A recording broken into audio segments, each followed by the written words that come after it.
The year was 1963. The hot summer sun glared over Washington, D.C., but the air was filled not with heat, rather with hope. Over 250,000 people gathered at the Lincoln Memorial. Some carried signs, some held hands, some cried. And then a calm, confident voice echoed across the crowd, "I have a dream." Those four words would shake the conscience of an entire nation. They came from a man who believed that peace could conquer hate and love could overcome fear. His name was Dr. Martin Luther King Jr. Early life, the birth of a dreamer. Martin Luther King Jr. was born on January 15, 1929 in Atlanta, Georgia. He grew up in a time when America was divided by color. White and black people were treated differently. They went to different schools, lived in separate neighborhoods, and even used different drinking fountains. Martin's father, Martin Luther King Sr., was a respected pastor and a strong man who never accepted injustice. His mother, Alberta Williams King, was gentle but deeply spiritual, teaching young Martin to see the good in every soul.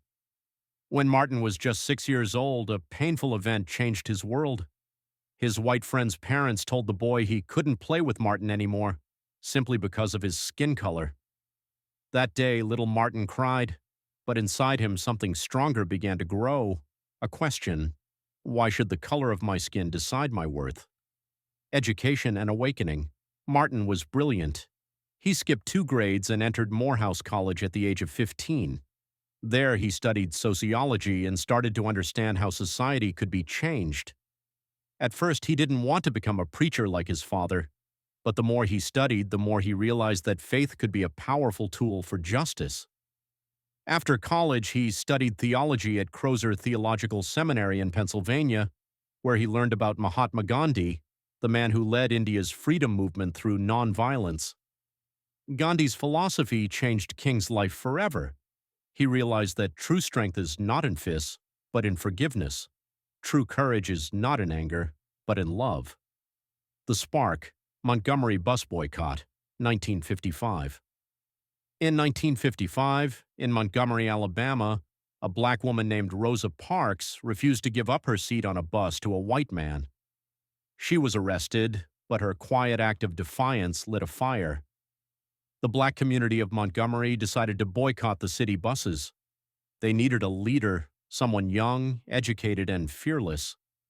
They chose Dr. Martin Luther King Jr. At just 26 years old, Dr. King stood before a packed church and said, "We are not wrong in what we are doing. If we are wrong, then the Supreme Court of this nation is wrong. If we are wrong, then the Bible is wrong. If we are wrong, then God Almighty is wrong." For over a year, African Americans walked miles every day instead of taking buses. King's house was bombed, he was arrested, he was threatened, but he never gave up.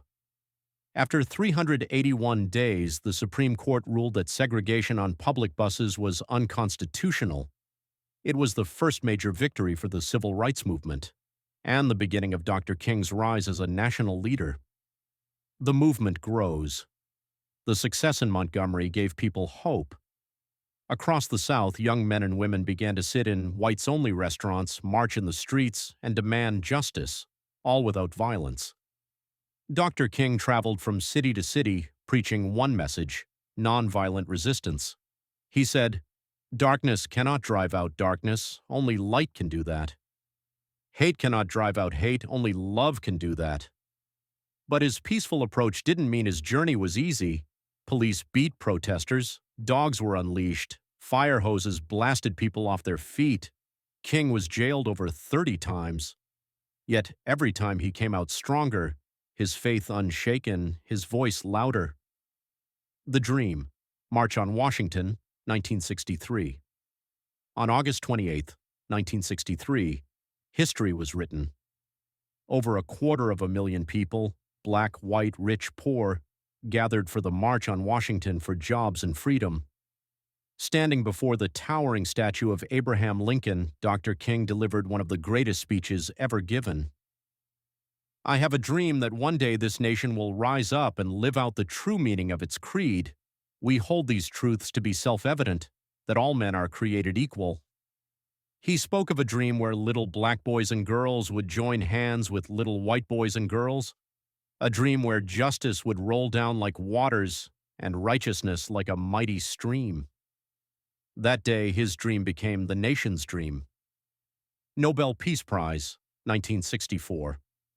In 1964, Dr. Martin Luther King Jr. became the youngest person ever, at that time, to receive the Nobel Peace Prize. When he received it, he said, "I accept this award on behalf of all who love peace and brotherhood." But even with global recognition, his mission wasn't over. Segregation still existed. Poverty still crushed millions. Violence and racism still raged in many hearts. So he kept marching, preaching, and believing, no matter the cost. The struggles continue. Selma to Montgomery, 1965. In 1965, King led a series of marches from Selma to Montgomery, Alabama, demanding voting rights for Black Americans. The first march, known as Bloody Sunday, was brutal. Police attacked peaceful protesters with clubs and tear gas. The images shocked the world. But King did not answer hate with hate. He said, "We must meet physical force with soul force." The marches continued, and soon the Voting Rights Act of 1965 was passed, protecting the right of every citizen to vote. It was one of the greatest victories for civil rights in U.S. history. Beyond race, fighting for humanity. By the late 1960s, Dr. King began to speak out not only against racism but also against poverty and war. He opposed the Vietnam War, saying, "Injustice anywhere is a threat to justice everywhere." He started the Poor People's Campaign, calling for economic equality for all, black, white, Latino, Asian, everyone, but his growing influence made him a target.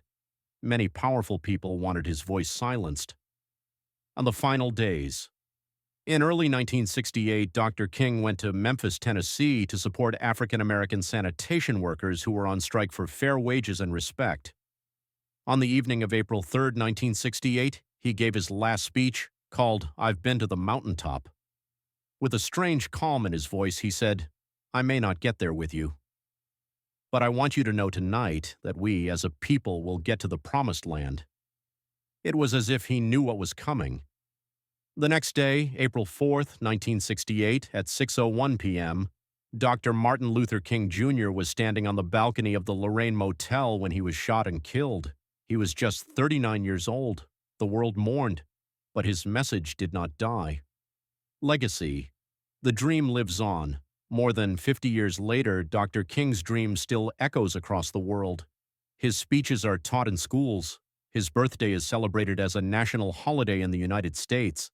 And his words continue to inspire movements for justice, peace, and equality, from Black Lives Matter to human rights campaigns worldwide. He taught us that courage isn't the absence of fear. It's the strength to act with love despite fear. Epilogue. The power of a dream. Dr. Martin Luther King Jr. didn't just dream of a better world, he built the road to it. He showed humanity that peace is stronger than violence and love is more powerful than hate. His dream wasn't just for Black Americans, it was for all who long for dignity, freedom, and equality. Greater than the time is always right to do what is right. Even today, his words remind us, change begins not with anger but with understanding, not with destruction but with hope. And so the dream lives on, in every heart that chooses love over hate, courage over fear, and justice over silence.